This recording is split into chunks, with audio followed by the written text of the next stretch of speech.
Samantha, let's go over to the wide receiver position, okay? Because you talked a little bit about Carson Wentz before and how he could be a viable ad. There are a few pass catchers, right, that may be out there, not scary Terry McLaurin, who is probably drafted and people's wide receiver too, let's say, but there are a number of other pass catchers for the Commanders that really had a good game. Which of those would you prioritize out of the Samuels, the Dotsons, and others? Who would be the first Commander wideout you grab from the waiver wire?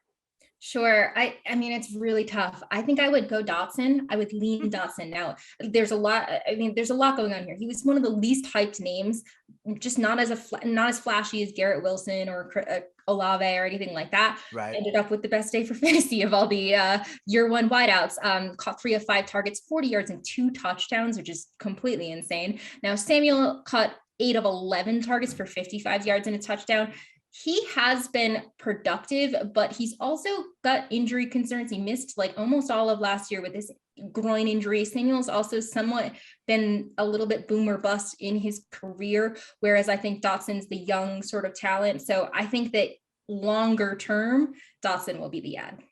Okay, and then, we talked about Jameis when we were doing quarterbacks. One of his receivers, I think, had a very interesting game, and it is Juice Landry, who comes into New Orleans, and I thought he would be something of an afterthought, maybe a slot guy, because you do have Michael Thomas, who did return. You do have Olave, who you just mentioned as a rookie, but when the Saints were down 2 scores, Samantha, Jameis was looking for Jarvis Landry over 100 yards. And this is a guy, who's been labeled as a possession receiver, a PPR kind of receiver, but he was more than that yesterday.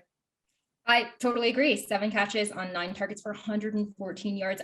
So first of all, I don't know if this is I'm very upset that Alvin Kamara was pretty MIA in this game. I don't know if it was he just preferred Landry in those types of shorter yardage situations. I foresee that he will vie with rookie Chris Olave for that number 2 spot behind Thomas.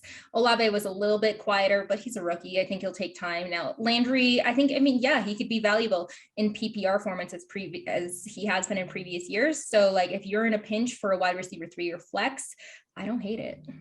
All right, fair enough. Are there any other wideouts that you think people should be looking at that could be out there on the waiver wire that you think could be a priority? Maybe spend that fab budget or burn your number 2 or 3 priority in a league. Sure. I mean, Devin Duvernay comes to mind. I was just 2 years too early on the Devin Duvernay. I was early on the Duvernay thing also. I was also early on Bateman. I was all over him last year. Someone on the Baltimore pass catchers that's not named Mark Andrews has to be viable, right? Right. I mean, look, obviously no Marquise Brown in Baltimore. So that number 2 wide receiver spot is totally up for grabs at this point. He had the better day of anyone for fantasy for sure. But not a super impressive target share, 13.8%. So, I want to see that increase as time goes on. I think that he's more of a boomer bust, flex play at this point, but I think just stash him and see how it evolves, because if you don't need someone to start next week, he could definitely evolve into a legit wide receiver 2 or wide receiver 3 or something like that as the season progresses. All right, fair enough. Maybe. Now, I'm a Jets fan, so the way I'd like to think about it, it's because Sauce Gardner was absolutely blanketing Bateman on the other side, and so that's why they had to go to Duvernay, but I digress.